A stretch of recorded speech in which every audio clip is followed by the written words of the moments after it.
কংগ্ৰেছে আৰু বহুত বেয়া কাম কিছুমান কৰিছে, যেনে আনোৱাৰ টাইমত যেতিয়া কংগ্ৰেছৰ মুখ্যমন্ত্ৰী আছিল 6 মাহৰ কাৰণে, আনোৱাৰ টাইমে 12জন বাংলাদেশী মুছলমান অৰিজিনৰ মুছলমান মানুহক Assam public service commission face নকৰাকৈ, পৰীক্ষা নিদিয়াকৈ DSP চাকৰিত ডাইৰেক্ট এপইণ্টমেণ্ট দি দিছে 12জন। মই প্ৰত্যাহ্বান জনাইছোঁ কংগ্ৰেছক, হয়নে নহয় ক্লাৰিফাই কৰি দিয়ক অসমৰ মানুহক। ধৰ্মৰ ভিত্তিত 12জন DSPক আসাম কেবিনেটে ৰেগুলাৰাইজ কৰি দিছিল, হাইকোৰ্ট হ'ল, হাইকোৰ্টতো মানে আনোৱাৰ টাইমৰ চৈয়দা আনোৱাৰ টাইমৰ পৰা ডিচিশ্যন শুদ্ধ বুলি ক'লে। গতিকে এয়া হ'ল কংগ্ৰেছ। ভাৰত বাংলাদেশ বৰ্ডাৰটো খুলি কোনে ৰাখিছিল? কংগ্ৰেছে। আৰু অসমক মিনি বাংলাদেশ কোনে বনালে? কংগ্ৰেছে। অসম আন্দোলনত গুলিয়াই 1000 মানুহ কোনে শ্বহীদ কৰিছিল? অসমৰ মানুহে মনত ৰখা আছিল, কংগ্ৰেছে।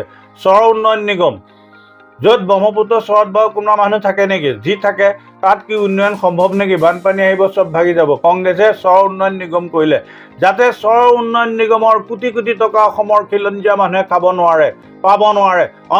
অনলি পূৰ্ববংগীয় মূলৰ মুছলমানৰ কাৰণে চৰ উন্নয়ন নিগম বনালে। কোনে বনাইছিল? কংগ্ৰেছে বনাইছিল।